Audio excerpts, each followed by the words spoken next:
everybody. Say hi. I want everybody to begin to say hi to everybody. You got cousin Mimi, you got David, John, my brother Jerry, cousin. Let's see, Lily, my brother's girlfriend, John Griggs. John Griggs, local Phoenix comedian, has joined us. Fantastic. We're going to get more and more people on here. We're going to have a good time tonight.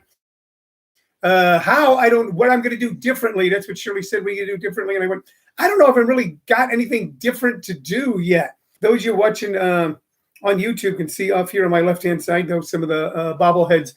There's Brian Horan. Hello, Brian. Love you very much. You want to tell your friends and neighbors and pals about this? Hey, man, how you doing, Brian? This is the way we're all going to stay connected and cool and calm and collected as we're going through this kind of crazy and interesting time. We've kind of made it through the first week of for what is for almost all of us has been maybe, I don't know if it's maybe 2 weeks now of Candy Clark is watching. So cool that Candy Clark is watching. Candy Clark, who was in American Graffiti and is a Facebook friend of mine. She is here. We've now gone through close to a couple of weeks, which is a life-altering experience. And I think all of us is doing pretty darn well. People ask me how we're coping with it because it can cause a lot of weirdness. And I'm not an expert in anything. All I am is a guy right now. I'm a comic. I teach stand-up comedy primarily. That has been my gig for the last 20 years, producing and promoting shows and helping develop comedic artists, helping people find their comedic voice, teaching a real Candy Clark says, not that cool, just checking in. Well, Candy, you know what? We're checking in with you. You stay checked in with us, all right? We're all going to make it through here. So I'm not an expert on anything, but I'll tell you one of the things that is going on with me that is helping a lot. So I'll just kind of share this with you. I'm trying to keep this particular show kind of light and fun. I'm trying to keep the shows we're doing, the Living on a Thin Line shows, as kind of light as possible. Everything's kind of heavy around us right now, and everybody's worried, and everybody's at least a little scared. And I hope you're all healthy. That is the main thing. So how am I handling it?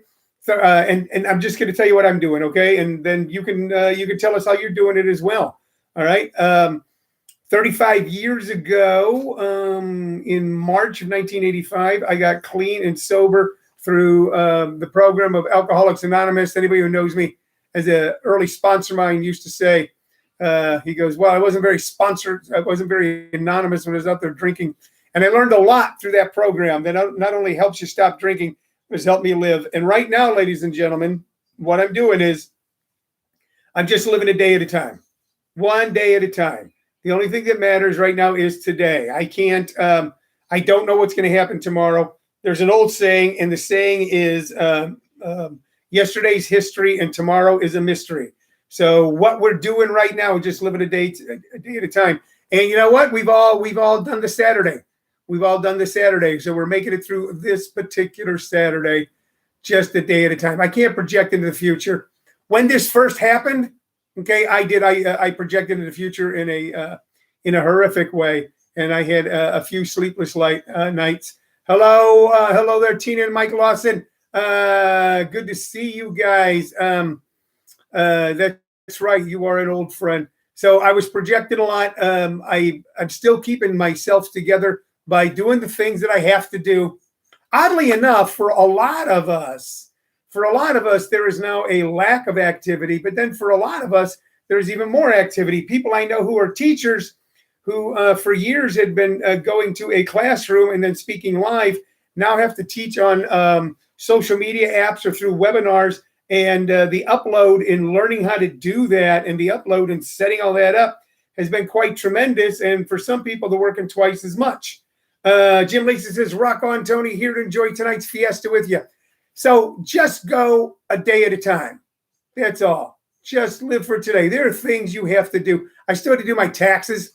You know, there was a desire just to chuck everything and go, I'm not doing anything until this is over. And then I could just say because of this. And some things are going by the wayside as far as the level of importance. But I did do my income taxes. I had to deliver them to my my income tax person. I delivered them. She came outside. We stood there and talked for a while. And today she called me up and told me what's what. It's going to be okay. So there is paperwork to do. I'm hearing that, and this is important for anybody who's a comic, that even in the current law, if you are a gig worker or an independent contractor and have not paid into unemployment insurance, there is a special thing set up where you and I may be able to collect unemployment insurance if we find ourselves not working. Lon Simmons is here. Lon Simmons, I had two all-time favorite high school teachers who taught me a lot about life and laughter and how to live. One of them is with us right now, Lon Simmons. The other was Peggy Cochran. We're waiting to see if Peggy joins us. Both, I think they both live in the St. Louis area. And I was blessed, I tell you, blessed to see both of them just a few months ago when I went to St. Louis and did a show. I'm supposed to go to St. Louis the first week of April. Obviously, that is finished. We're not going to, we've postponed it.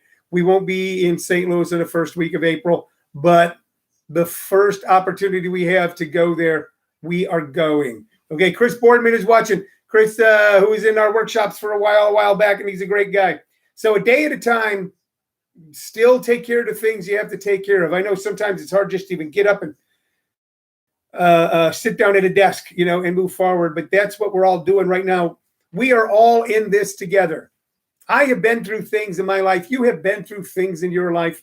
We've been through difficult times. I've gone through going completely flat broke and not know where my next meal was going to come from, while being a father, as a parent. I've gone flat broke and not knowing where my next meal was going to come from. And somehow that next meal showed up. So this time it's all of us in that same situation. Not that we're not going to know where the next meal is coming from, but all of us having to face a major crisis in our life together. So that's kind of the cool thing, that we're all facing a major crisis in our life together. So day at a time. Today is Saturday. We're going to do Saturday. That's it. Just Saturday. Then we're going to go to sleep. And we get up, it's going to be Sunday. And we're going to do Sunday. And we're going to make it through. Brian Horan said, so I have to watch your VHS from the improv again. Man, do you have a copy of that, Brian? Do you have a copy of me doing Evening at the Improv? I didn't do a lot of television. I don't know if I was a good comic or a bad comic. I worked a lot. I think I worked a lot because I would work anywhere. I wasn't picky because that was how I was supporting my family in those days, and if they called me up and said there was $100 nailed to a bar in Sausalito, I hopped in a car and drove to Sausalito and told jokes for 45 minutes. But I did some Evening at the Improvs. I did some Showtime, MTV, a Comedy Central thing. So, Brian, if you can find that, oh, God, that would be so cool. He said, best father. Thank you, Brian, for saying that. Been in touch with my daughter, Alicia, who's in Los Angeles, is my dear brother, Jerry, and his wonderful kids, Evan and Alexandra, and, of course, his girlfriend, Lilia. Nan has everything. So I don't know. You can check it out, I guess, when the time is right. So what am I doing all week here on the show? Okay, I'm talking to you. I'm looking for your questions. I'm looking for your comments. I want to hear what you got to say. I'll answer any question you ask that is a reasonable question. We've been talking about funny things. We've been talking about serious things, but mostly fun and funny things. I'm going to do a nicotine lozenge right now. I want to show that to you. That, ladies and gentlemen, right there, that's the last drug besides the prescriptions they got me on that I'm doing. The only thing I haven't been able to quit with a program or a higher power has been nicotine. As my dear friend Bill Hicks used to say, he said there was a study that said that nicotine was as addictive as heroin. Great. I'm 0 for 2. So that was a Bill Hicks voice. Shirley kind of looked at me for a second like, what the hell happened to your voice? That was me imitating Bill Hicks. Bill had kind of a voice like this. This is the way he talked. Doug McCraw is watching, old-time comedy buddy from back in the Midwest in Oklahoma City days, and now and then club owner and, of course, a hypnotist extraordinaire. Doug McCraw is on. Doug, how are you? Lilia says hi to Shirley. She waved to Shirley. All right. So Shirley is my wife. Lily is my brother's girlfriend, and they are now communicating here. I think Hi, Lily. she says hi. I think that's fantastic. We're getting a lot of love buttons. That's great. What have I been doing all week? I've been showing people silly things. We've been talking knick-knack, paddywhack, give a dog a bone stuff, just silly stuff. And the first thing I thought would be goofy is to show people bobbleheads. So here is an LA Dodger bobblehead. Okay, and if you're on YouTube, you're going to be able to see all these lined up. It's a guy named Brian Wilson. I don't know a goddamn thing about Brian Wilson. I just know that this is a cool bobblehead because of the beard. I don't know if you guys can see it there on Facebook Live. It's like a full furry beard thing, and then it's like a beard tail. It's a beard tail, like a ponytail, and that's what makes it a cool bobblehead. It doesn't really bobble that well. The other cool bobbleheads that we have that we've been showing you all week, we're kind of do a recap in a week. That's Curly. Curly from the Three Stooges. We talked about the Three Stooges earlier in the week because we talked about how my parents and many parents throughout America banned their children from watching the Three Stooges because we all would poke each other in the eye. My brother Jerry said we finally got banned from watching it because we were hitting each other in the head with hammers. Jerry says they got to walk Frankie, but he'll keep it on. That's fantastic. My brother's out walking his dog. I walked mine today. We got two dogs here, Roscoe and Chica. They both are taken outside and take it for a little walk every day. That helps us keep it together. You know, if you got like a goldfish or something, then just kind of pick up your goldfish bowl and just kind of walk around the room with it and walk your goldfish. Do I have any Cardinal bobbleheads? My cousin Mimi asks. I do not. We're not going to be showing you bobbleheads very soon because we don't have that many, but we have a lot of other cool collectibles we're going to show you and talk to you about. Here is, look at that. That's James Dean. Now that's kind of a rare and cool one that I was at one point was worth $50. I don't know what the hell they're worth now. But that's a James Dean bobblehead. They're fun. You just kind of bounce them on the head and they move around.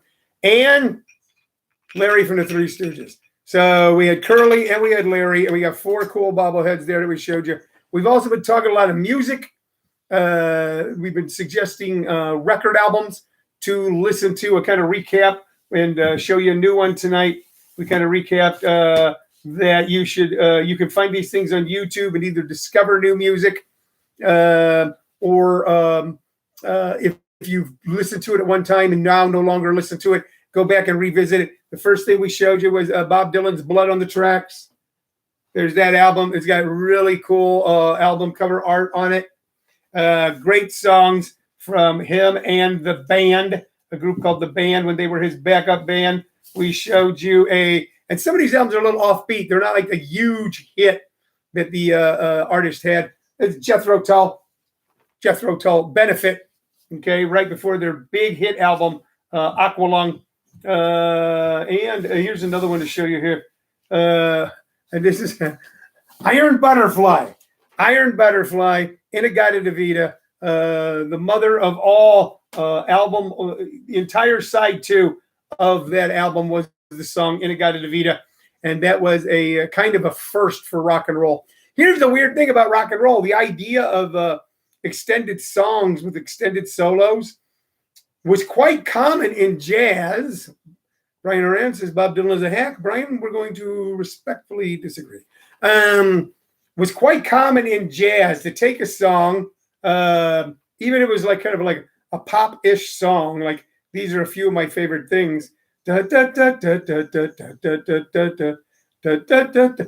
like that. And then for a jazz combo or a jazz trio or even a jazz quintet to play the song and start out with the regular tune and then improvise off of it and then break down till everyone was doing a solo, that the bass player was doing a solo, the lead guitar player was doing a solo, the rhythm guitar player, the drummer, the organ, they all played a solo, went into a wild improvisational thing, and then came back into the song. That was real common in jazz, but those of us that were kids back in the 60s didn't know that. And when 60s bands like Iron Butterfly decided to do an extended 17-minute song on an album and do that where everybody got a solo, we just thought that was amazing. A band named Canned Heat did it as well with something called the Canned Heat Boogie. So let's see. The Lawsons asked, have you got a Trump bobblehead?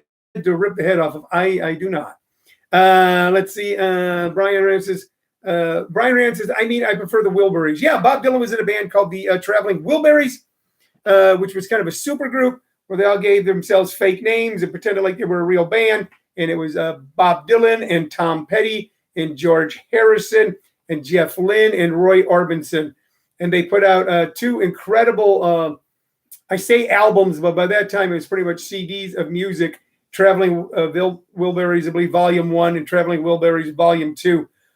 Both of which I believe I still have on CD somewhere. We might get into CDs later on this week as well. But the album I was holding on for you tonight, so far, most of the stuff I've showed you have been 60s and 70s rock stuff that came out when I was a teenager. All right, and that's almost exclusively where we've been. It wasn't the plan. We didn't sit down and go, all right, hey, Lori Crawford. We didn't sit down and say, let's do a show where we show an album from the 60s and then talk about it. It was just one of the things that we were doing to have something to talk about.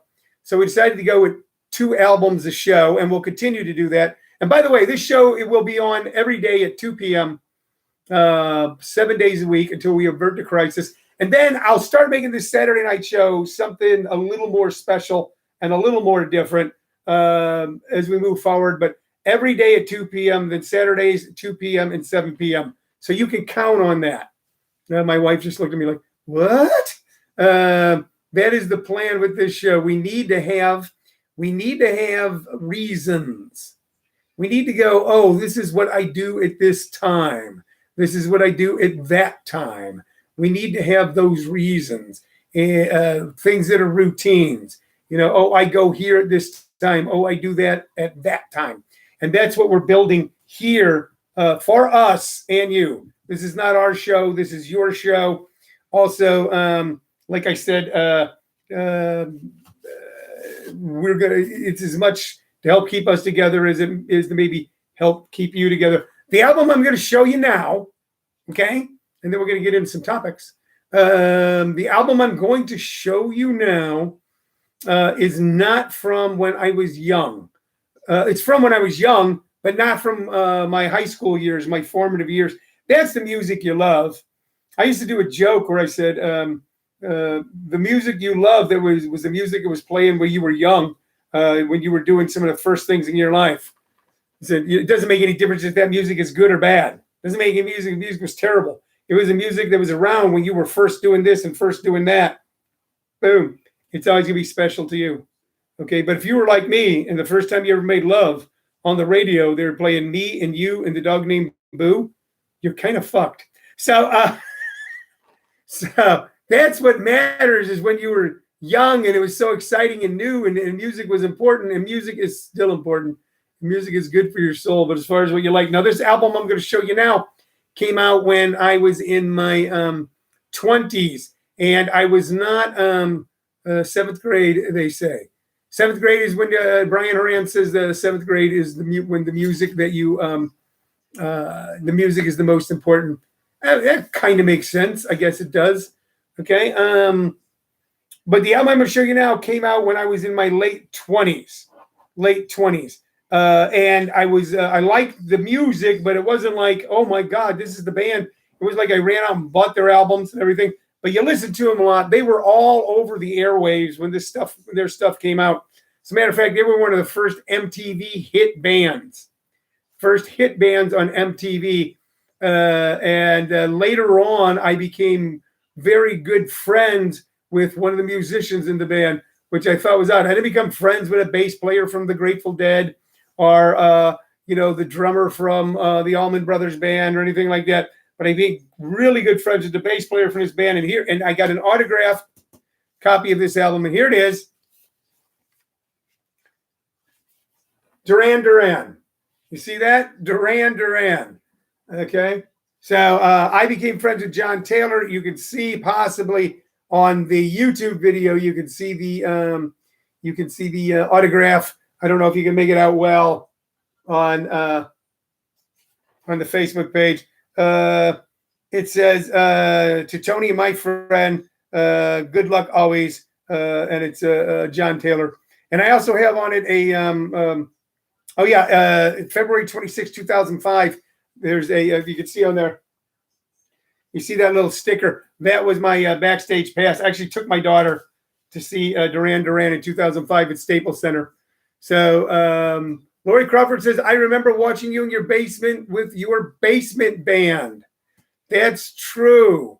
That's true. So, Lori, you talking about the actual band that I was in for a brief period of time? Or are you talking about when Jerry and I would just sit down in the basement and I'd bang on a little drum set and he had a guitar? I don't, because there's two incarnations of my basement band as a young kid. And one was just Jerry and I, when we were little kids. And Jerry, you're still watching, you remember this. Jerry sent away for like a $12 guitar, and I sent away for like a $50 drum set, and they were both tiny. They were like half size. You know, it's like when you're looking at it, you're looking at Jack Garfield's watching, James Noonan, Jack Garfield living in Palm Springs, Kelly Wilson watching. Oh, Lori, Jerry and I. And Jerry had this little guitar, and I had this little half-size drum set. They were an actual electric guitar, an actual drum set, but they were like 3/4 size. But you sent away for them. Your kids, your poor kids in Missouri, and you save up and go, I'm going to send away and get an electric guitar. I'm going to be a rock and roll star. I'm going to be a drummer. I can play drums, man. So we sent away for them. And Jerry and I would sit down in our basement at my parents' house in House Springs, Missouri, which was built up high on a hill. And a home that I now miss dearly. A place that at one time I couldn't wait to get away from, and that I now miss dearly. And we didn't even have microphones, but my mom had these old stand-up lamps. They had these old stand-up lamps, like really tall lamps. You know, you still got some around your house maybe, and they had like a light hanging off of them. And we set them up, and they were fake microphones so that we were singing into something. I don't even remember what songs we played, but that was our basement band. And my cousin Lori says she'd bring all her girlfriends with me. Yeah, that was quite a youth that we had there. Anyway, I showed you these. Jack Garfield says you're a fascinating storyteller, Tony. Thank you, Jack, for saying so. I appreciate that so very much. I want to tell stories with you. I want to have fun with you. We had some fun this week. Earlier in the week, we spoke about what actually constitutes a sandwich. And there was a big debate, fringe and stuff on the shades. No, it wasn't that kind. We would just take those off. Yeah, we would take those off. We played Beatles songs. I don't remember playing Beatles songs, but I believe you. I never thought that I was a good enough musician to, I wasn't a good enough musician to play Beatles songs. But I'm trying to remember what Jerry and I would I was in a little band in the late 60s with some guys, and we would get hired for $50 to play in people's basements for a short period of time. And we played Steppenwolf. We played Iron Butterfly. We played the Bee Gees. We played the Chamber Brothers. We played Creedence Clearwater Revival, Led Zeppelin. So those were some fun times. I remember playing those songs. I'll tell you a funny story. You want to hear a funny story? Of course you do. Of course you want to hear a funny story. And here's the funny story. The little band I was in, okay, the little pickup band, and it was, I believe, two guitarists, a guitarist, a bass player, a lead singer, and me. I think it was four guys.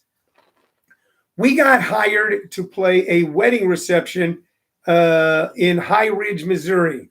And I want to say we still got our usual $50. We might have got paid more. So it was as Chuck Berry says in C'est La Vie, it was a teenage wedding and the old folks wished them well. So it was two people who were in high school with us, those of us in the band, but they were like seniors and we were all freshmen and sophomores. So this is around 1969. We get hired to play the wedding reception, kind of sight and sound unseen because we were affordable. As I understand it, the wedding had to be kind of thrown together quickly. And they were country folks. So, you can make fun of them and say they're hillbillies. You could say they're rednecks. But why do that? Why rip into anybody right now? Okay? Right now, it's about building each other up. Okay? And Laura, my cousin Lori says, I remember Inagata Vita or whatever the name was. Yeah, that was the album I showed you, the Iron Butterfly album. Yes, Jerry and I did play that in the basement.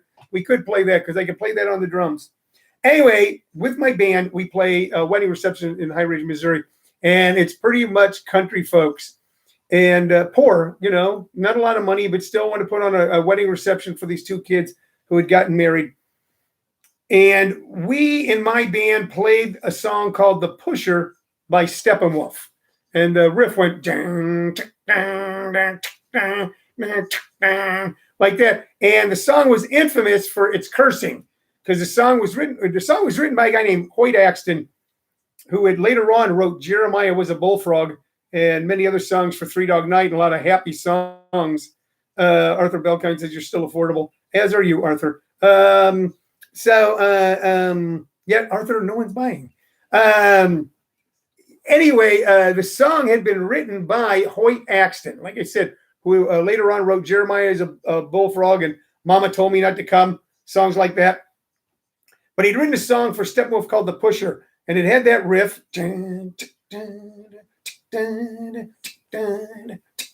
But a pretty cool riff. And it was a song about how evil drug dealers were. And the riff, it kind of went, I've smoked a lot of grass. And then, goddamn, the Pusher Man. I said, goddamn. And that was controversial to say that word on the radio. I think some FM stations did it. It was when it started a whole long chain of events, along with George Carlin going to the Supreme Court over his the 7 words you can and can't say on television, what could be played and couldn't be played on the radio, on FM radio. But we liked the song because they said, God damn it. But it was kind of a slow riff. I'm going to kind of do it for you again. I apologize. I don't mean to hurt your ears. It was that's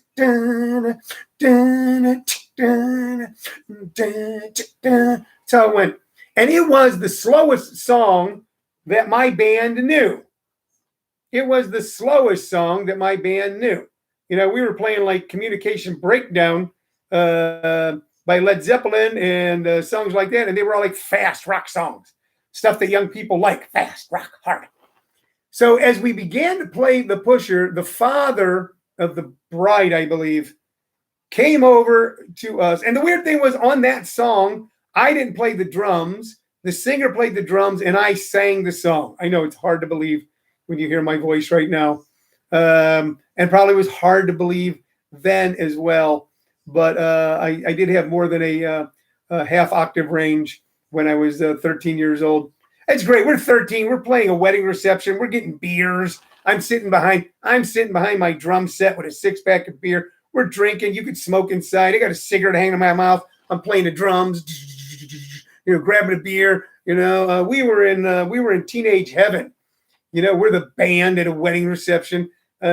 Anyway, so we do our little thing, which we thought was cool, which was it was like one of the things the band did. It was like, I don't know, like young guys go, and then we'll do a somersault while we're singing, which sounded totally stupid till the New Kids in the Block did it and made a fortune. So all of a sudden, that song, I would jump up from the drums and the singer would run behind and sit down on my drum set, and we kick into the pusher. And as we're playing it, the father of the bride comes over to me and goes, you boys just keep playing this song over and over and over and over and over. It's going to be the wedding dance. And even at 13, I'm going, that's a little weird. But I go, okay. So then the couple goes out there, and this was one of those things where people came out and like taped money on the bride. That was the custom for this particular indigenous group of folks. It's a custom with a lot of people. I used to joke around and say, but these people are so poor, they were taping quarters to her. So they're dancing, their wedding dance. People are coming over and either putting money in her purse or taping it on her as I'm going, I said, goddamn, the Pusher Man. I think at one point, the father came over and said, don't sing the words, just keep doing the song. But I hope that couple is still married today. And I hope that couple has had a wonderful life from those years in 1969 or 1970 up till now. I hope they've had children and grandchildren, and they've had this entire wonderful life. And I hope that when they look back, that when they look back at their wedding, that they remember that as well, that they remember, and they can look back and laugh and go, and you know what? And then for a wedding dance, they had some band, wasn't very good, just a bunch of kids banging on guitars and drums that they played the pusher. That was our wedding dance. I hope they have that memory because it is a fond memory for me. Okay. And it's not a knock on anyone. Okay. So we've been talking music a little bit. I told you that story. Also, what we were talking about this week, along with telling stories, was we had a couple of debates and questions. And one was, is a hot dog a sandwich? And if you guys want to talk about that, we could talk about that as well. Shirley says no. All right. So, Cheryl, what do you think we should talk about then? I don't know, but not about sandwiches. Okay. Shirley says no, but not about sandwiches. So we also talked about, have you ever drank pickle juice? Cheryl, may we speak about pickle juice? She shrugs her shoulders at that. If you have a topic, man, you want to talk about, I just told you my story of being a drummer in high school in a band at a wedding reception where we played the pusher as the wedding dance. I'm looking to see if you guys got any ideas for stories here. Anything you want to talk about at all? People are popping on and people are popping off. A lot of people say that's all I'm doing right now is popping off. I'm just going on and on. But that's what we're doing here, okay? And I've got a dog who I think is hungry. So you can hear that. And if you're watching on YouTube, you can't see her, but you can see me petting her. I don't know what she's up to, but she has decided to. This dog's name is Chica. And I'm going to find a way to bring her on next show so you can see her. She's Chica the dog, and I like to call her 8 pounds of fun. I hope you have, I hope maybe you got an animal in your life. We don't have any children here with us. And, of course, that would probably be a interesting conundrum right now. Chica just tried to jump up on a chair and then slipped off. Oh, my goodness. I wish I would have had that video. That was just cute as a button. For instance, Shirley's daughters, Stephanie and Amy, both have their children with them. Stephanie, of course, our grandson, Sullivan, and Amy, our granddaughter, Selma. And so they have their kids home with them full time right now and probably will for the foreseeable future. And it's a blessing because during, I don't know, Cheryl, can you just kind of bring her over if you don't want to get in the shot? And just kind of get Chica in the shot a little bit so people can see her, at least on YouTube. Okay. I don't know if you can get her all the way over here on Facebook, but at least bring her in the shot. Chica, that is the dog's name. Okay. She's a little feisty right now. So here comes Shirley with Chica on YouTube. There she is on YouTube. Let me see her for a second. If I can hold her, if I can get a hold of her. I got her. And there she is on Facebook Live. That is Chica, ladies and gentlemen. We're going to put her back now. That's it. She's hold it. You got my Chica had just caught my microphone wire. I call her 8 pounds of fun. I think she weighs a little more than 8 pounds right now. But before I got Roscoe, I used to walk her every day. Here I am, me. Look at the way I am. And Shirley and I start living together, and she brings Chica with her. And I'm walking a little 8-pound Chihuahua on a pink leash through this neighborhood, and people just look at me. I'd be like, "What? What are you looking at?" Okay, but she through what was some tough times for me back in 2000. Pounds. What's that? She's 10 pounds. She's 10 pounds now. 10 pounds of fun. Jim Barry said, "I just finished the Tiger King series. Someone please rescue me or shoot me." LOL. Yeah, you know what? I don't know if we're gonna watch that right away. I've heard. For me, the exciting news is that. Ozark has just released season 3, so we might begin to delve into that tonight.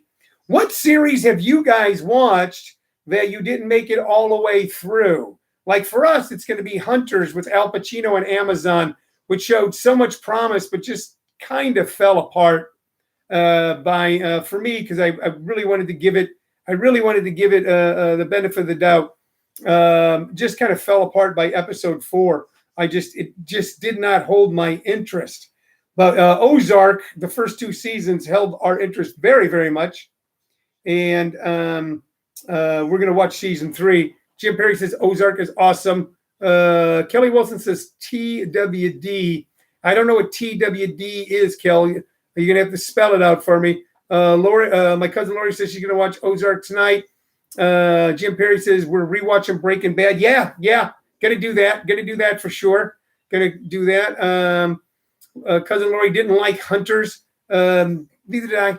Like I said, lost interest in it. For Brian Rand says for us, it's Ozark so far. So Ozark seems to be the consensus of a new series that is out right now, or a new batch of shows that we're all going to be able to take a look at.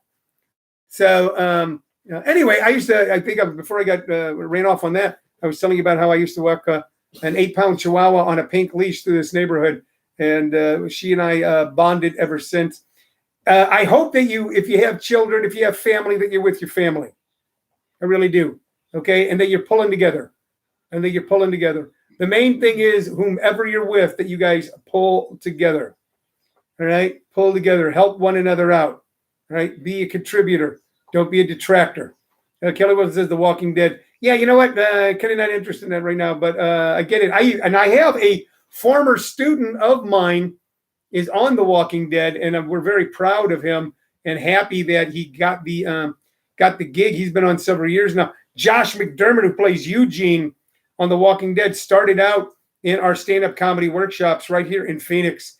First time on stage was with us, and from he was a great, very hardworking comedy student who became very funny, worked very hard at it, and then became one of the people on Last Comic Standing early on. Didn't make it very far in the series, and that was when the series Last Comic Standing would have them all living in a house, that sort of thing. But from that, he got an agent, and with that agent, he began to get commercials, and he took acting classes in Los Angeles and improv classes, and he ended up on a TV series on not WeTV, like this. It's not the Nostalgia Channel. Anyway, he did a show called Retired at 35, which is about a kid who goes broke and goes and lives with his parents in Florida, or an adult who goes broke. And Josh McDermott played the zany best friend.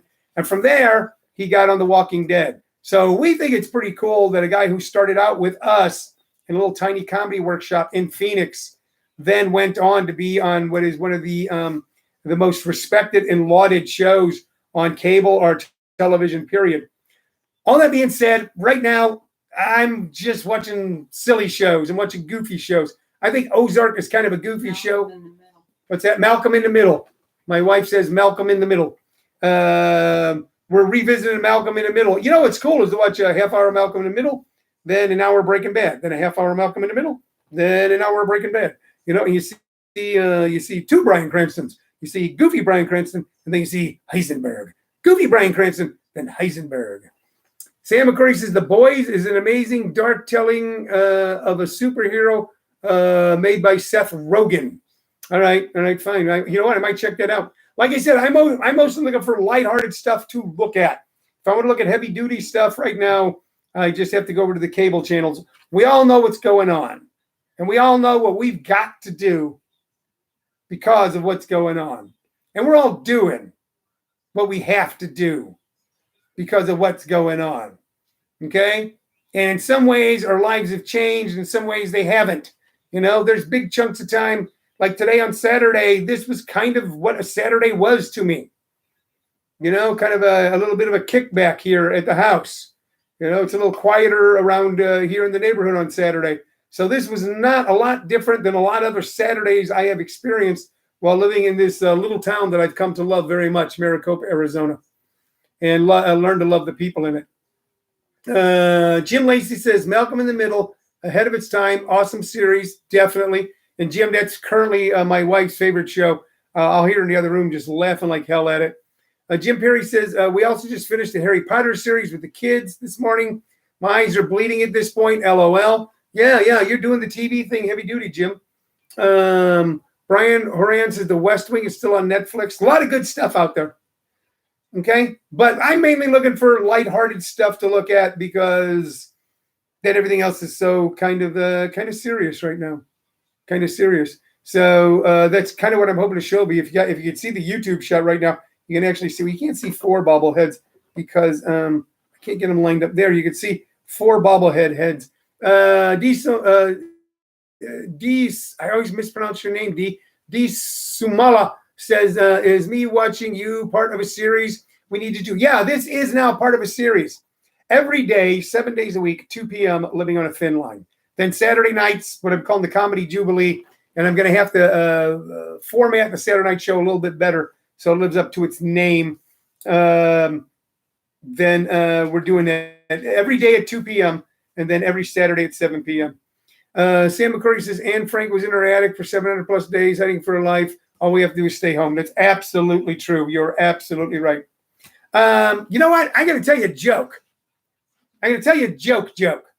Okay? And I might screw it up, but it's a pretty good joke.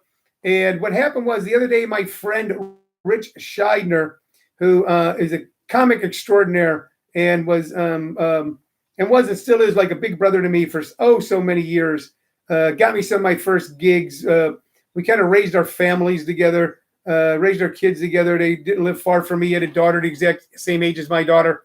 He just put up a punchline, and so many people recognized it. So I'm going to tell you the joke. It's a goofy ass joke, and here it is. There's two explorers on an unknown continent.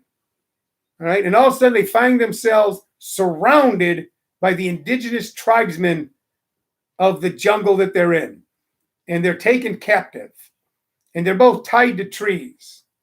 And then finally, the leader of the tribe walks up, and inexplicably in this joke, the leader of a tribe that has never left that particular rainforest or jungle can speak English, looks at both of them and goes, "You have two choices, death or Chi-Chi." And they kind of look at each other, and the guy says it again, "You have one of two choices, death or Chi-Chi." And the one guy goes, "All right, I'll take Chi-Chi." They untie the guy from the tree, and they tie him over a rock, pull his pants down, and everybody in the tribe, every single individual in the tribe, then has their way with him, anally rapes him over and over and over and over and over until he's a bloody mess. But then they let him go. And he's free. He's free. They look at the other guy and go, "Your turn. Now it's your choice, death or Chi-Chi." And the guy goes, "All right, you know what? The hell with you. I say death." After seeing what had happened to his partner, had seen the unbearable torture that his friend had gone through, he decided that he was going to go out the honorable way. He goes, "All right, I choose death." And the tribal leader goes, "All right, fine, death by Chi-Chi." So,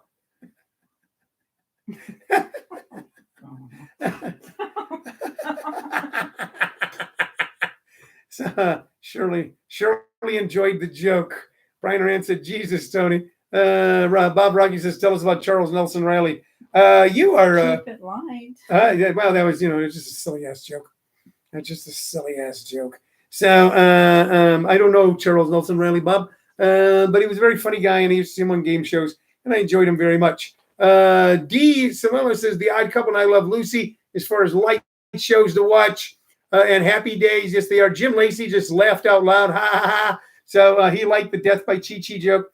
It's a joke, and I know a bunch of jokes, and I think throughout the days I'll be telling you I love jokes, and I love jokes because my father was a supremely good joke teller.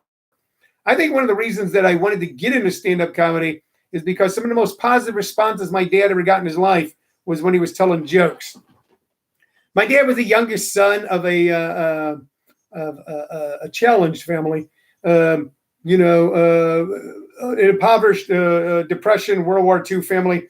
He went through a lot of tough stuff. My dad's life was probably saved when he met my mom and then realized there was something more in life than sticking up liquor stores. And he was the guy when my uncles and my grandfathers and my adult cousins would all get together drinking beer. He was the guy that would tell jokes, and people would just laugh like hell. To give you a picture of how I used to be able to hear these jokes, when I was a little boy, up until I was about 10, my family lived in Old North St. Louis.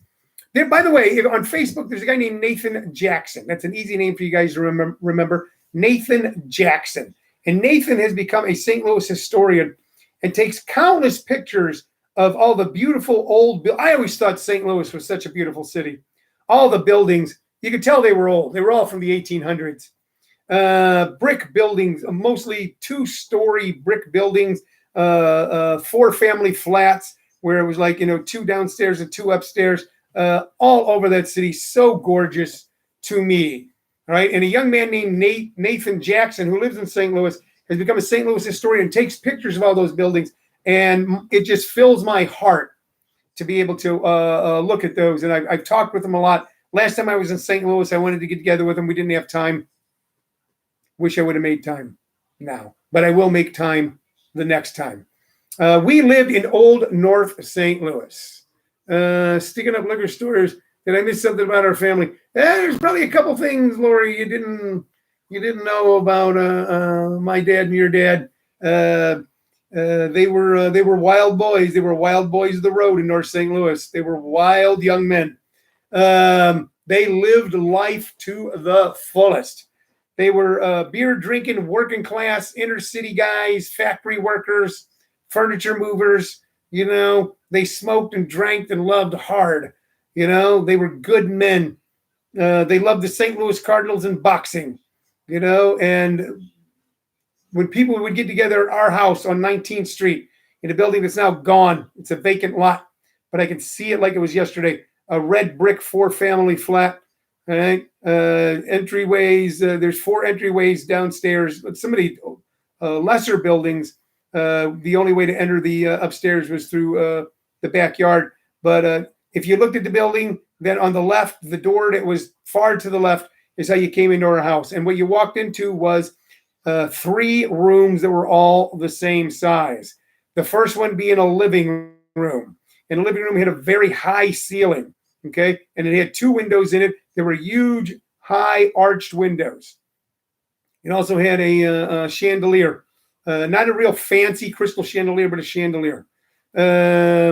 So that was there. And then that was the living room. And there was there was a stove that had been placed in there. They had bricked up the fireplace. That room had originally had a real fireplace. They had bricked it up and put in a stove. That was the living room. Then in the middle was the bedroom where the entire family slept. I had a bed that was kind of shoved up against the wall. My 2 brothers had a bunk bed across from me. My mom and dad's bed down a little from that. And that's where the bathroom was. Okay, you got to remember these buildings. Originally, there were not bathrooms. This was all retrofitted later on in the 1900s. These were homes, buildings built in the 1800s. And then the third room was the kitchen, okay, which also served as the dining room. All 3 rooms the same size. And in any family gathering, and then after that, a wooden back porch, and then a brick backyard, and then an alley. And you know what? I loved living there. I loved it. All 3 rooms the same size, and in any family gathering, it would end up with all the men in the living room and all the women in the kitchen, okay, and all of us kids either playing out in the yard or playing in the middle bedroom area playing with toys. But eventually the television was time to go to bed, and there were giant sliding doors that would separate the living room from the bedroom, ancient sliding doors. But they didn't really block out sound. So outhouses, yes, almost all those buildings originally had outhouses.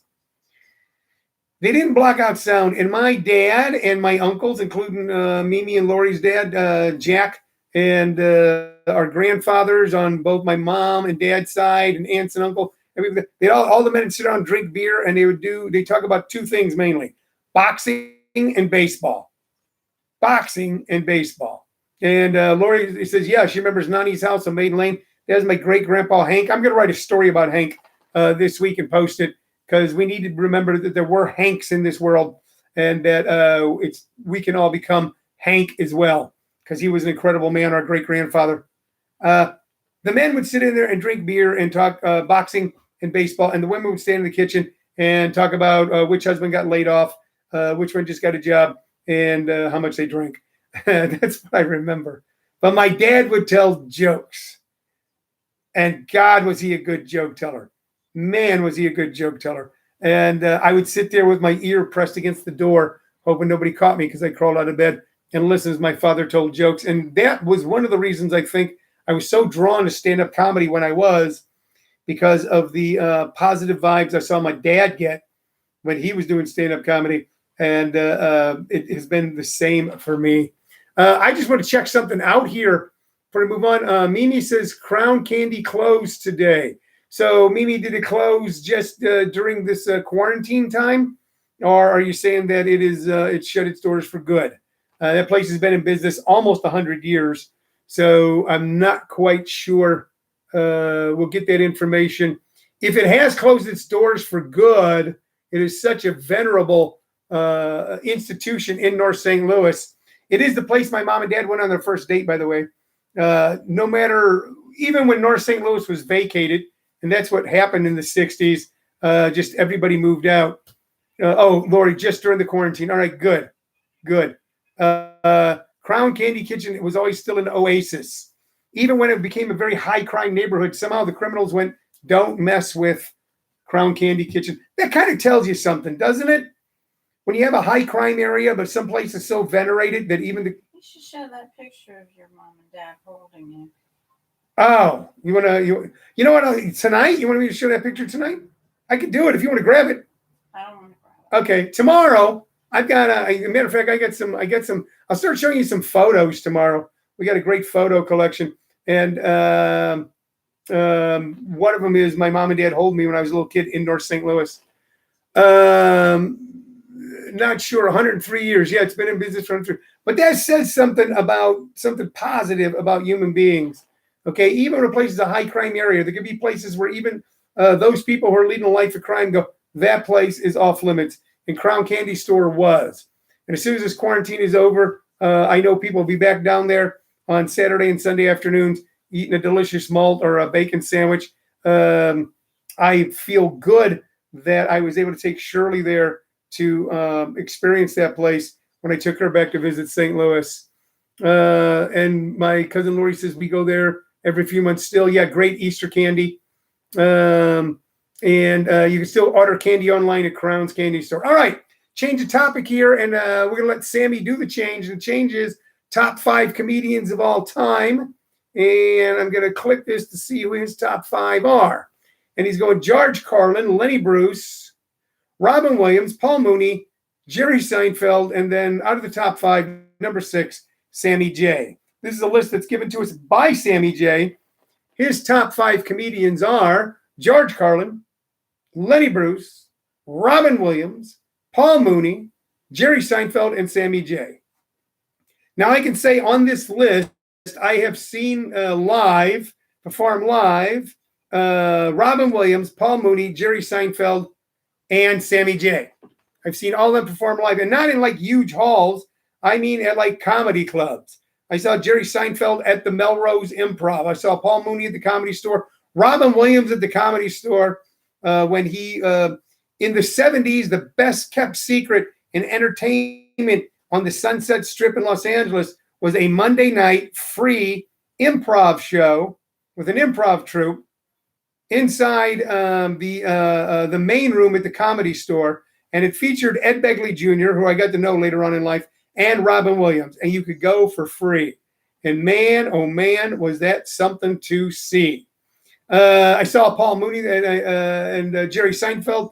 I saw at the Melrose Improv, Paul Mooney at the Comedy Store, Robin Williams at the Comedy Store, Sammy J on shows I produced, number 6 out of 5 here. And I never saw Lenny Bruce. He passed on, I believe, in 1967 when I was 12 and still living in Missouri. And George Carlin, I never saw perform live, but George Carlin used to come into a bar where my brother Jerry and I worked called Jay Sloan's in West Hollywood. Pretty serious guy, a little kind of white, tightly wound guy, a little guy, pretty serious guy. And we'd come in and I think we were free. Gosh, it seems like I would remember this. Oh, free popcorn. We had free popcorn at Jay Sloan's. We had a popcorn machine and free popcorn and drink a beer and munch popcorn and like to talk maybe politics. So that's Sammy's top 5. Jim Lacey says, impossible to understand how a mind that magnificent and insightful would give it all up. My favorite of all time, R.I.P. Robin. Sam says he saw Paul Mooney at the Purple Onion. So it's a Purple Onion in San Francisco, which is a god. I talked to my friend Kurt Matthews last night. Kurt, a friend of mine from old Comedy Road days. Kurt Matthews and I used to get booked on something called Tribble Runs. David Tribble is a marvelous man who kept many a comic going, either on their way up or on their way down, or when they were on their way nowhere, by booking all these shows in the West and Pacific Northwest. You would literally work Cody, Wyoming one night and then be in Billings, Montana the next. Your entire day would be nothing but driving and then doing a show, getting up, nothing but driving and doing a show. Kurt Matthews and I used to do a lot of those gigs. He now has something wonderful called the San Francisco Comedy College in San Francisco. They, of course, are on lockdown in San Francisco, as all of us are, but it's urban lockdown. So, it's apartment buildings on top of apartment buildings. He lives in San Francisco. I check on him. He's doing fine. You're doing fine. I'm doing fine. Shirley's doing fine. We're all going to do okay. And, man, when we pop out of this thing, we're going to go to work like motherfuckers, aren't we? We're going to do what we can have to do to keep home and hearth together through this difficult time. And when this is over, I don't care if the stock market has collapsed. I don't care what's going on in business. We will start new businesses. If I go out of business, I'll start a new business. And we will come out of this like champs because we're Americans and that's what we do. And Kurt's keeping his business together through Zoom, as I am as well. If you're interested in taking a comedy workshop on Zoom, and I think it's a skill we all want to learn anyway, because we will learn how to be, most comics know how to work in front of a live audience. That's how we learn. But more and more and more to reach an even wider audience, we're going to want to be able to, the only other way to reach a wider audience was they have a television production company say, we're going to put you on our television show, which means you're putting your career in the hands of who? I don't know. Some people got enough money or got hired to produce television. We're going to learn how to do stand-up here on social media. We don't know how to make it effective on social media. Okay. But what triggered that was when Sammy said that he saw, Paul Mooney at the Purple Onion. I believe he must be talking about in San Francisco. And my friend Kurt Matthews now owns the rights to the name, the Purple Onion. And the last time I was in San Francisco with Travis Miner and Diane Miner and Abhinav Goyal and so many other great performers, we played at the Purple Onion at Kells in San Francisco. The Purple Onion currently resides in a basement of an Irish pub in San Francisco. So cool that you saw him at the Purple Onion, Sammy. Sam says, what's Tony's top 5? I don't know. It's hard to say. For me, there are guys that I saw, much like music. Okay, much like music, I was not a big fan of who was number one, but on the slightly different one. Sometimes the slightly different band then became, for instance, when I was a kid, I was a Grateful Dead fan. They were not the number one top pop rock and roll rock band of the 60s by a long shot, even out of San Francisco. Quicksilver Messenger Service and Jefferson Airplane and even Big Brother and the Holding Company had bigger hits because the Grateful Dead never had a hit. But I was always a fan of a little bit of the offbeat in music, in acting, and in comedy. So who are my favorites? Okay, this does not mean that they're the best. It means the ones that spoke to me, the ones that I loved. And for me, it was people that I saw live. And seeing Robin, I never saw Robin do straight up. No, I did see Robin do straight up stand up once.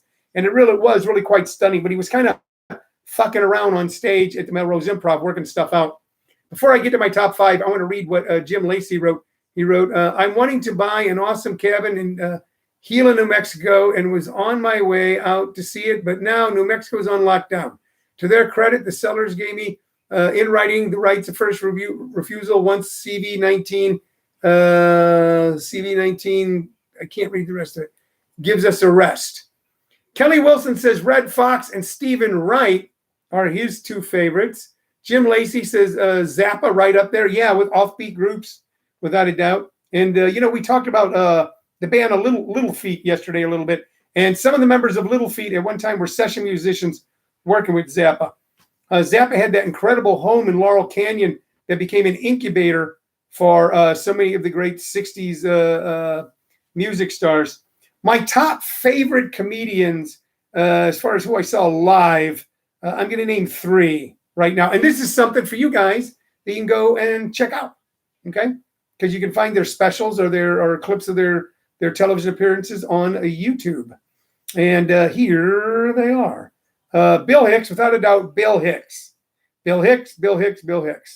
And now, in all fairness, the ones I'm going to mention, the majority of them had become personal friends of mine at one point. So maybe but they became personal friends of mine because it was stunning to watch them on stage, and I wanted to get to know them. Bill Hicks, who a lot of people say was the last great stand-up in America. I don't like saying that because that is to put down a lot of other great stand-ups that have come on since. But if there ever was someone who was carrying the mantle of what Lenny Bruce created, which was someone holding up a mirror to society, it was Bill Hicks. Rich Jenny, a stunning and sweet guy who talked out of the side of his mouth like this. Vicich, here's how you write a good joke. If you ever get a chance, if you want to watch a quick and facile mind who could take any joke or idea and just open it up and open it up and open it up, you want to check out Rich Jenny, Jeni. And of course, my dear and wonderful friend, Rich Scheidner, who was at one time was called the Grateful Dead of stand-up comedy, because he could go on stage every night for 5 nights in a comedy club, do an hour and a half of solid material and never repeat himself one of the nights. And a stunning writer, a guy who inspired so many other comics, many of who went on to become more well-known than him. So I'm just giving you 3 tonight. And the reason I'm giving you these 3, so we all, and you know what? You're right. Red Fox. Oh, funny. And I saw Red Fox live. Stephen Wright, I talked to quite a while one time out in front of the Melrose Improv. Okay. Both stunningly good comics. And then with Sammy's top 5, I'm trying to get back to it here. Jerry Vicich said, oh, I missed Jerry's thing here. George Carlin was my regular Jay Sloan's. That's right. My brother Jerry, when he was a bartender at Sloan's, a lot of celebrities came into that bar. There was an agency nearby, the Pacific Design Center, a very she haircutting place. And a lot of those guys got to like Jerry because Jerry was one of the few people in LA that didn't want to be, or in Hollywood, who did not want to be an actor or musician or a writer or screenwriter. Jerry just moved to LA to have some fun. He was an artist. So these guys knew they could talk to him and that he would have no, there would be no subterfuge, that he wasn't trying to get something from him. So Jerry used to come home from work, go, yeah, I was just shooting a breeze with George Carlin. We were talking politics. Yeah, so I'm going to get Jerry to tell us some of those stories here on Facebook sometime very soon. And I have a great Martin Sheen story involving Jerry Vicich that I'm going to tell you next Saturday night. Next Saturday night. My brother, Martin Sheen, late morning, hungover West Hollywood, and my brother Jerry encountering Martin Sheen in the bar we work. I'm going to tell that story next week. So what I'm saying with these top 5s and stuff, yeah, I agree with them. These are all great comics, But I'm kind of dedicating this show to either putting an idea back in your head like I am with the albums, you know, saying, hey, man, let's go back and listen to Jethro Tull. Or if you never listen to Jethro Tull, go try and listen to Jethro Tull. Or let's go back and listen to Iron Butterfly, see how long we can last through this 17-minute song, okay? And I'm telling you right now about 3 great comics that you could check out on YouTube for free. And might be whatever gets you through the night, and that just might be it. And they are Bill Hicks, Hicks, Rich Jenny, Jeni, and Rich Scheidner, Shydner. Check those out. Brian says, we have artist kids in the house who need to meet Jerry. Yeah. You know what? A lot of us I'm going to meet Jim Lacey in person when this is all over. Okay. Trey Goodman is watching. Sam McCurry says, Ollie Joe Prater. Met Ollie Joe. Ollie Joe was the most honest joke thief in America. Ollie Joe he'd be working some club, and there'd be comics that were going up before him, and they were new or not very good. They come up and Ollie go, hey, that one joke you told us a good joke. I'm going to tell it. People need to hear that joke. That was a story in Ollie Joe. But Ollie Joe weighed about 500 pounds and was one of the great pure storyteller, joke tellers of the modern era. I worked with Ollie Joe in Las Vegas on a show that was the 1-year anniversary of a club called the Comedy Stop at the Tropicana. I don't know how I got on that bill, but it was Ollie Joe Prater. It was me. It was Rick Taylor. It was Rosie O'Donnell and Margaret Smith. And Drew Carey. We were the comics that were on that show, and that was a hell of a show. Hey, Trey Goodman. Trey Goodman will be is the television director for Sunday morning church services that are aired on AZTV in Arizona and also on YouTube. Trey, if you want to put up here what the link is, if people want to attend a church service online tomorrow, how they'll be able to do that if you want to. So Trey's here, director extraordinaire. We got a pinky swear. He has a sitcom idea that he's putting together that we're going to make that show when this is over. Jim Lacey says, no, none of your favorite three. Just got something new to do during the shutter. Yeah. So check out those three. Guys, I'm going to kind of wrap it up. This was an experiment for a Saturday night show to give you something to do on Saturday night. Give us something to do on Saturday night. You stay happy. You stay healthy. Okay. You keep home and hearth together. Okay. And very soon when this is all over, even though we're all together now, we're all going to be together again. Okay. We'll all be together very, very soon. So, and remember, a day at a time. Yesterday's history, tomorrow's a mystery. Let's just take care of today, and then the day will take care of itself. It'll be what it's supposed to be. All right, for my producer, who just happens to be my wife, who I love very much, Shirley Lowe Vicich, and for my crew, which consists of my dog Roscoe and my dog Chica, I want to bid you adieu, our first, but now every Saturday night at 7 p.m., show of Living on a Thin Line Comedy Jubilee Special. My name's Tony Vicich, and I'll see you tomorrow here at 2 p.m. Bye-bye. And as always, if you're on YouTube, you're still getting what I call the bonus. It's only because we haven't been able to get it turned off yet. I'm glad you watched if you watch on YouTube. I'm glad you watch on YouTube. If you're going to watch it in the future and download it, please do take a look. We love you all. We'll see you tomorrow. Bye-bye.